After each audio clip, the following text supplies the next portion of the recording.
का परिचर्चा का विषय है राष्ट्रीय शिक्षा नीति 1986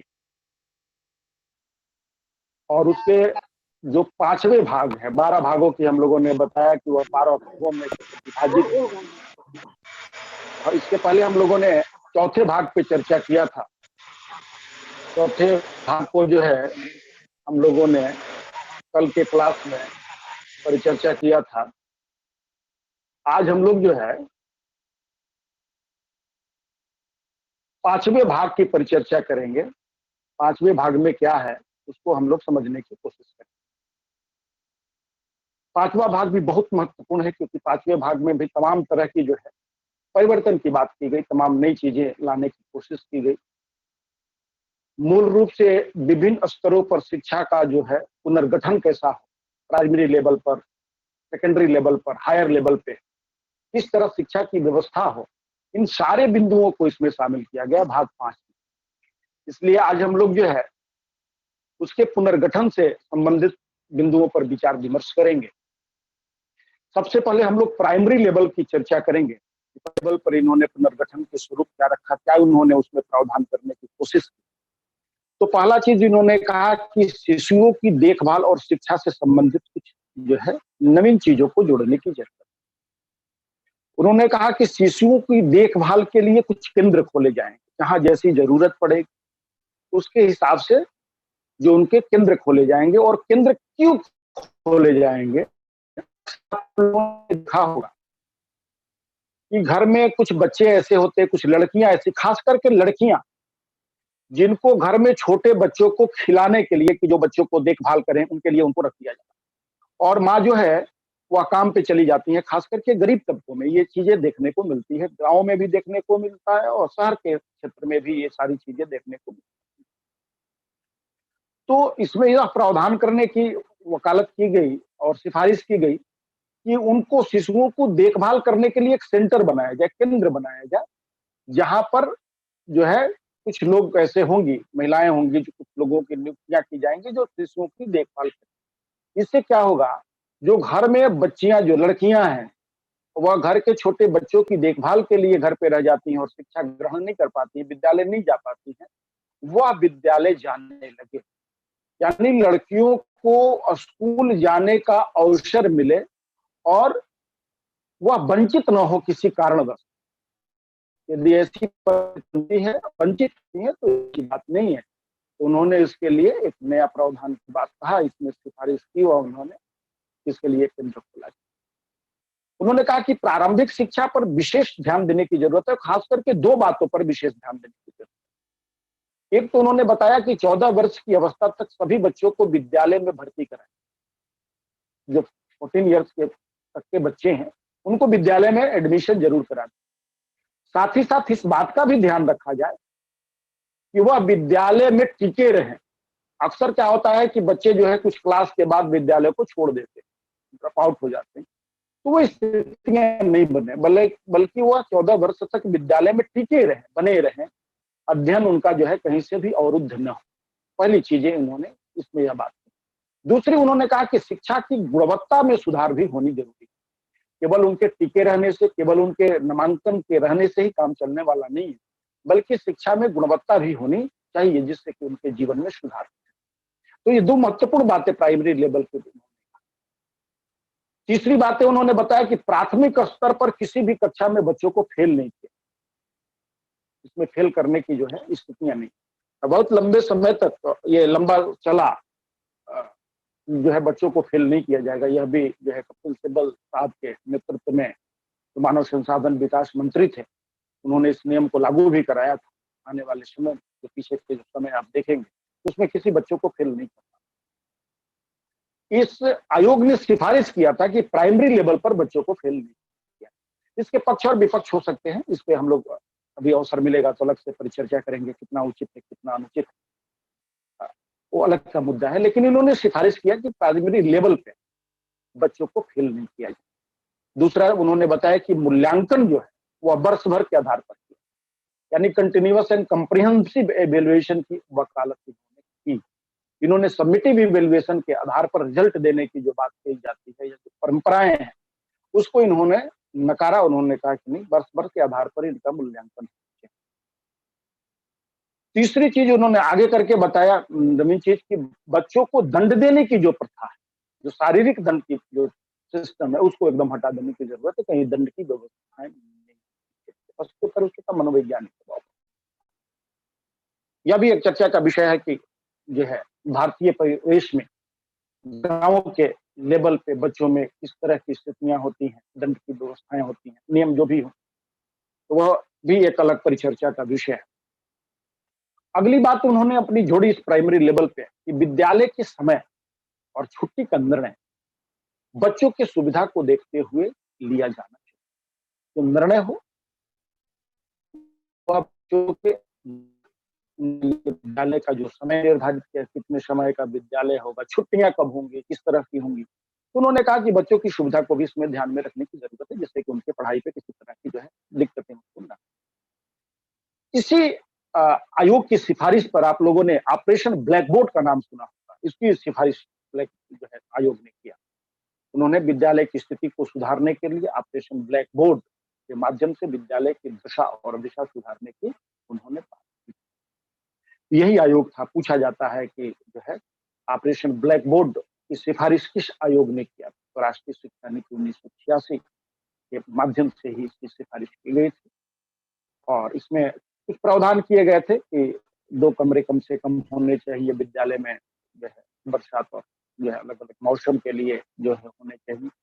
उसमें जो प्राथमिक लेवल पे जो चीजें होनी चाहिए, चाक, डस्टर वगैरह की जो चीजें हैं, श्यामपट्ट वगैरह, सारी चीजें जो है उसकी जरूरतों के हिसाब से होनी चाहिए। तो ऑपरेशन ब्लैक बोर्ड में इस तरह के प्रावधान थे कि कम से कम इस तरह की व्यवस्थाएं हर एक प्राथमिक स्तर पर होनी चाहिए। अब वो माध्यमिक स्तर पर क्या किया जाए, कैसे सुधार किया जाए, इन संदर्भों में भी जो है उन्होंने ध्यान आकृष्ट कराया। उसके लिए भी उन्होंने अपनी बात। सर ब्लैक बोर्ड सिफारिश का मतलब ब्लैक बोर्ड सिफारिश, ब्लैक बोर्ड नहीं, ऑपरेशन ब्लैक बोर्ड की मैंने बात। ऑपरेशन ब्लैक बोर्ड क्या होता है सर?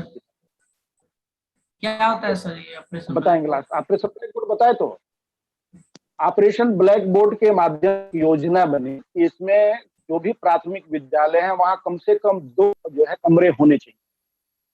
बहुत विद्यालय ऐसे देखेंगे जहां पे कमरे नहीं है, बच्चे जो है पेड़ के नीचे पढ़ते हैं। तो ऐसी स्थिति न रहे, तो उन्होंने जो है इस योजना के माध्यम से उन्होंने कहा कि प्रत्येक प्राथमिक विद्यालय है जहाँ न्यूनतम 2 कमरे होने चाहिए और प्रत्येक मौसम के लिए होने चाहिए। ऐसा नहीं कि एक ही मौसम में बच्चे उसमें पढ़ सके। और उसकी जो जरूरतें होती हैं, जैसे वहां पे ब्लैक बोर्ड होना चाहिए, वहां पे चौक डस्टर होना चाहिए, वहां पे बच्चों के लिए जो है अलग अलग जो है पढ़ने के लिए उनकी सीनरी जो होती है वो चीजें होने चाहिए, टेबल का, अलग अलग जो है पशुओं का, पक्षियों का, मानव के अंगों का, ये सारी चीजें जो है जो हमारे प्राथमिक के बच्चों के लिए जरूरी चीजें हैं वो समस्त वहां पे होनी चाहिए। उसी ब्लैक बोर्ड योजना के माध्यम से ऑपरेशन ब्लैक बोर्ड योजना जो है चली, उसके सहारे जो है तमाम तरह की जो है चीजों को सुविधाएं दी गई आने वाले समय। लेकिन इन्होंने इस ब्लैक बोर्ड की सिफारिश की। माध्यमिक लेवल पर इन्होंने कहा कि माध्यमिक शिक्षा के स्तर पर बच्चों को जो है कुछ चीजों से परिचित होना चाहिए, क्योंकि बच्चों की उम्र बढ़ रही है। तो जब बच्चों की उम्र बढ़ रही है तो उनकी जिज्ञासा, उनके जानने की जो है क्षेत्र जो है वो भी व्यापक होता चला जाता है। वो प्राइमरी वाले बच्चे माध्यमिक में नहीं रहते, बल्कि उनका जो है कॉग्निटिव लेवल, उनका सोशल, हर चीज जो है उनके बढ़ जाते हैं। तो कहते हैं कि इनको अपने संवैधानिक दायित्वों की समझ भी अब इस उम्र में होने की जरूरत है। ये अपने संवैधानिक दायित्वों को समझे, नागरिकों के अधिकारों को समझे, अपने कर्तव्य और अधिकार दोनों से इन्हें अपरिचित होने की जरूरत है। इस आयोग ने ऐसी बातें कही कि इस लेवल पर, माध्यमिक स्तर पर, और इसके लिए क्या किया जाना चाहिए। उन्होंने कहा कि जिन क्षेत्रों में अभी जो माध्यमिक शिक्षा नहीं पहुंची है वहां पे माध्यमिक शिक्षा पहुंचाने की कोशिश की जाएगी। वहां पे जो है अति सुलभ जो है कॉन्सेप्ट इन्होंने गति निर्धारक विद्यालय, आप लोगों ने नाम सुना होगा, इस सेटिंग द स्कूल की उन्होंने बात की। आप लोगों ने सुना है कि नहीं, गति निर्धारक विद्यालय कौन होते हैं? सर आपका नेटवर्क बढ़िया नहीं है। इसमें जो है मेरा नेटवर्क बढ़िया नहीं है। आवाज क्लियर है। और लोगों को आवाज आ रही है क्या? नहीं आ रही है, यस सर। क्लियर आ रही है सर। आवाज पहले ठीक था, अभी थोड़ा सा हो यस गया। सर, ठीक है सर, ठीक है।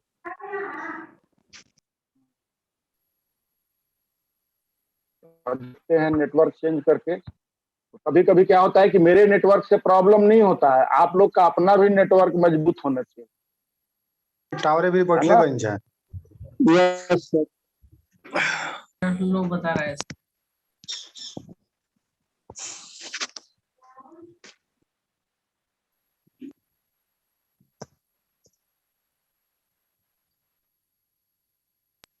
आवाज आ रही है? यस सर, आ रही है।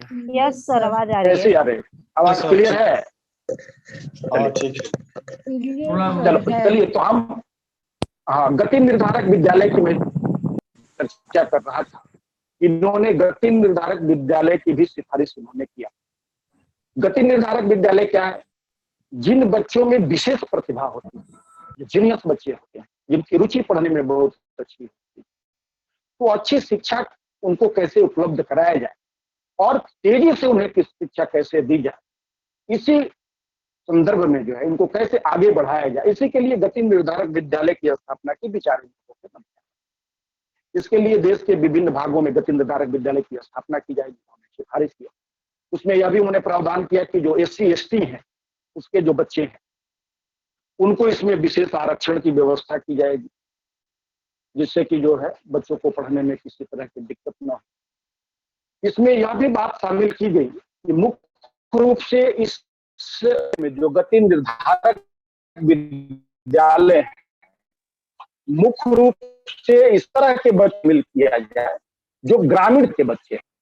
क्यों? क्योंकि ग्रामीण क्षेत्र के बच्चों को अभी तक जो है उस तरह का अवसर जो है ग्रामीण क्षेत्र कहा जाएंगे, ग्रामीण क्षेत्र के बच्चों के लिए भी पढ़ाई की अच्छी व्यवस्थाएं होनी चाहिए। तो उन्होंने ग्रामीण यह प्रावधान किया कि वो बच्चों को जो है अच्छी से शिक्षा मिल सके। और इन्होंने सबसे पहले गति निर्धारक स्कूल के विषय में आप लोग जानिए कि वो स्कूल जो है, जो नवोदय विद्यालय खुले, वह गति निर्धारक विद्यालय के रूप में उसकी गिनती। नवोदय विद्यालयों की स्थापना जो है 1986 की सिफारिश के बाद ही की। और पहला जो है विद्यालय, पहले 2 विद्यालय खोले गए 1986 में। इसकी जो है जैसे ही इनकी सिफारिश के बाद 2 विद्यालय खोले गए। एक जो है हरियाणा में खोला गया, झज्जर जिला जो है रोहतक में है, वो झज्जर जिला में खोला गया, झज्जर जगह पे रोहतक जिला पे। और दूसरा जो है महाराष्ट्र के अमरावती में विद्यालय को खोला। उसके बाद उसका रिजल्ट अच्छा हुआ, जो जिस उद्देश्य से खोला गया था उस उद्देश्य की पूर्ति होती दिखी। तो बाद में जो है तमाम तरह के विद्यालय हर एक जिले में इसके और करने के प्रावधान किए। तो गति निर्धारक विद्यालय की भी इन्होंने सिफारिश की। ग्रामीण बच्चों के जो प्रतिभा संपन्न बच्चे हैं, जिनकी पढ़ने में रुचि बहुत अधिक है, उनको जो है विशेष अवसर दे करके अच्छी पढ़ाई कराई जाए। तो इस तरह के विद्यालय की भी इसमें व्यावसायिक शिक्षा की भी उन्होंने बात कर ली कि व्यावसायिक शिक्षा कैसी हो। तो उन्होंने बताया कि जो उच्चतर माध्यमिक स्तर के विद्यार्थियों को जो है व्यावसायिक शिक्षा से जोड़ने का एक लक्ष्य रखा है। जो हमारे उच्चतर माध्यमिक स्तर के विद्यार्थी हैं, उनमें उन्होंने कहा कि 1990 तक, क्योंकि 1986 की ये जो है हम लोगों के आयोग था, तो उन्होंने कहा कि 90 तक 10% बच्चे जो है उच्चतर माध्यमिक स्तर के, जो देश के उच्चतर माध्यमिक स्तर के बच्चे हैं, उसके 10% व्यावसायिक शिक्षा में जुड़ जाए। और 95 तक उन्होंने 25% की जो है सिफारिश की कि एक लक्ष्य रखा कि 95 तक को बच्चे 25% तक जो है लक्ष्य को हासिल कर ले, यानी व्यावसायिक शिक्षा में वो शामिल हो जाए। अब इस बात के लिए कदम उठाए जाए, व्यावसायिक शिक्षा प्राप्त की जाए, या बच्चों को, या तो उन्हें उन्होंने ये किया कि इसमें 2 चीजें हैं। यदि व्यावसायिक शिक्षा वो प्राप्त कर लिए तो क्या? उन्होंने कहा कि पहली बात तो उन्हें नौकरी मिलने की पूरी संभावनाएं बनाई जाए, उनको नौकरी मिल जाए। और कुछ लोग यदि जो नौकरी नहीं करना चाहते तो अपना भी वो रोजगार करें और अपने रोजगार के माध्यम से वह अपना व्यवसाय कर सकते। तो व्यावसायिक शिक्षा को भी इसी के साथ उन्होंने जोड़ने की वकालत की और उन्होंने जोड़ा। इसके माध्यम से ये सब चीजों को शामिल किया जाना चाहिए। उन्होंने उच्च शिक्षा के संदर्भ में भी अपनी बातों को रखा। हमने प्राइमरी की बात किया, हमने मिडिल की बात किया, उच्च शिक्षा के संदर्भ में भी उन्होंने कहा कि अब उच्च शिक्षा, जैसे मैंने बताया कि माध्यमिक स्तर पर बच्चों को 2 चीजें जानने की जरूरत होती है कि मेरा कर्तव्य क्या है और मेरे अधिकार क्या है। जब बच्चे और बड़े होते हैं तो मानसिक लेवल उनका और बड़ा होता है, जब और मानसिक लेवल उनका विस्तृत होता है, और चीज जानने की उनकी कोशिश होती है, तो कहते हैं कि उस शिक्षा में लोगों को निम्न बातों को जो है जानकारी मिलनी चाहिए या उनको जाननी चाहिए। मानव जाति की जो सामाजिक, आर्थिक, सांस्कृतिक, नैतिक और आध्यात्मिक जो क्षेत्र है, वहां की जो समस्याएं हैं, उन पर विचार करने की स्थिति इनकी बनती है। जो विभिन्न तरह की समाज की समस्याएं सामने देखने को मिलती है, वहां पर इनका विचार मंथन होना चाहिए, वहां पे इनके विचार आने चाहिए, इनके विचार सुदृढ़ होने चाहिए, इनके विचार उसके हिसाब से होने चाहिए कि क्या अच्छा है और क्या बुरा है, क्या होना चाहिए। तो ऐसे जहाँ पे विचार की जरूरत होती है तो उनको भी जो है उच्च शिक्षा में भी सुदृढ़ करने की जरूरत है। उन्होंने कहा कि इसके लिए जो आपका टीचिंग स्किल है, जो शिक्षण, जो कौशल है, उनमें भी बदलाव करने की जरूरत है। वो जो भी जो ट्रेडिशनल चीजें चल रही हैं, उसमें नवीनता लाने की जरूरत है और नवीनता उसमें लाई जाएगी, उसके लिए प्रयास किया जाएगा। साथ ही उन्होंने कहा कि जो दृश्य है, श्रव्य है, जो इलेक्ट्रॉनिक जो है उपकरण है, उसके माध्यम उसका भी उपयोग किया जाए। आपको पता है कि राजीव गांधी जी के समय से ही संचार क्रांति बहुत तेजी से फैली और कंप्यूटर वगैरह की दुनिया में उन्होंने उसको भारत में लाने के लिए बड़ी कोशिश किया, और उन्हीं का परिणाम है कि जो है आज भारत इलेक्ट्रॉनिक उपकरणों को लेकर के या संचार माध्यमों को लेकर के बड़ी आगे बढ़ा। और चूंकि उन्हीं के शासन काल में वो प्रधानमंत्री हुआ करते थे, उन्हीं की सिफारिश पर ये आयोग बना था। तो ये तमाम तरह की टेक्नोलॉजी को शिक्षा में शामिल करने की उन्होंने वकालत की और शिक्षा में भी और बेहतर तरीके से उसको शामिल किया जाए। उन्होंने एक और बात बताई अच्छी, कि बच्चों का तो मूल्यांकन होता ही है, उनका तो फीडबैक लिया ही जाता है, उनका सारी चीजें होती हैं। टीचरों का भी फीडबैक लेने की जरूरत उन्होंने बताई कि समय समय पर शिक्षकों में क्या परिवर्तन हो रहा है, क्वालिटी उनकी डेवलप हो रही है कि नहीं हो रही है। क्योंकि शिक्षा किसी की जो है बकौती चीज नहीं होती, दादागिरी उस पर नहीं होती है कि एक बार जो पढ़ लिया वही जीवन भर काम आता है, बल्कि उसमें नवीनता, नवीन खोजें, जो शोध की प्रवृत्तियां हैं, ये तमाम चीजें जो है उनके जीवन में चलते रहना चाहिए, नवीनता आनी चाहिए। तो क्या वो जो है अप टू डेट हो रहे हैं कि नहीं, नई दुनिया बदल रही है तो उस दुनिया के बदलने के साथ साथ उनमें भी बदलाव आ रहा है कि नहीं आ रहा है, कि आज भी वही जो है पुराने परंपराओं पर, पुराने तरीकों से वो अपने काम को कर रहे, पुराने तथ्यों को अभिव्यक्त कर रहे हैं। वो चीजें परिवर्तन में जो है आपको देखने को मिलेगा। विज्ञान में परिवर्तन, भूगोल में परिवर्तन, तमाम तरह के परिवर्तन हो रहे हैं, नई नई चीजें आ रही। तो शिक्षक को भी उस नवीन चीजों को जानना होता है और उस जानने के बाद बच्चों को भी बताना होता है। तो उसी दृष्टिकोण से यह बातें रखेंगे कि उनका भी समय समय पे मूल्यांकन किया जाए। ये मूल्यांकन किस हर व्यक्ति का होना चाहिए, जिससे कि उसमें अच्छाइयां आ सके, उनकी कमियों को दूर किया जा सके। उन्होंने अगली बात उस शिक्षा के संदर्भ में ये भी बताया कि जो विश्वविद्यालय है, विश्वविद्यालय में अनुसंधान के कार्य बढ़ाया जाए, रिसर्च के कार्य बढ़ाया जाए, और उसके लिए अधिक से अधिक सहायता देने की उन्होंने सिफारिश की कि उनको अधिक से अधिक सहायता दिया जाएगा, तो रिसर्च वर्क में किसी तरह की परेशानियां नहीं होंगी, और परेशानियां नहीं होंगी तो नई शोधें, नई जानकारियां हमारे सामने उपस्थित होंगी। इसके साथ साथ यह भी उन्होंने बताया कि उसमें गुणवत्ता में भी सुधार लाने की जरूरत है। क्योंकि रिसर्च हो और कॉपी पेस्ट वाला रिसर्च हो जाए तो उस रिसर्च का बहुत बड़ा मतलब नहीं, उससे जो है शिक्षा जगत में कोई सुधार आने वाला नहीं है, बल्कि उस शिक्षा जगत को और चौपट कर देता है। इसलिए उसकी गुणवत्ता में भी सुधार लाने की जरूरत है, उसमें गुण भी आना चाहिए। आज देखते हैं कि रिसर्च लोग बड़ी आसानी से, तमाम विश्वविद्यालय ऐसे बने हुए हैं जहाँ पे रिसर्च के नाम पे जो है एकदम अलग तरह की प्रवृत्ति पैदा की जाती है कि रिसर्च का मतलब कुछ होता ही नहीं, केवल कॉपी पेस्ट होता है। तो ऐसी प्रवृत्तियों को जो है बंद करने की जरूरत उन्होंने सिफारिश की।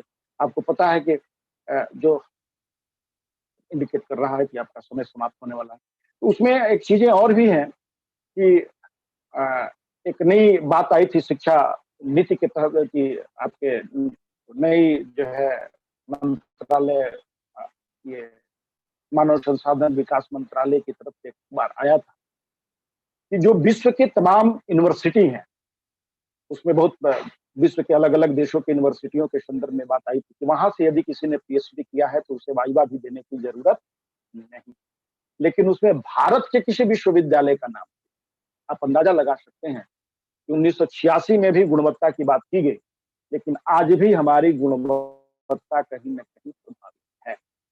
उस तरह से जो रिसर्च होने चाहिए, उस तरह से रिसर्च नहीं। तो शिक्षा के संदर्भ में उन्होंने अपनी बातें रखी।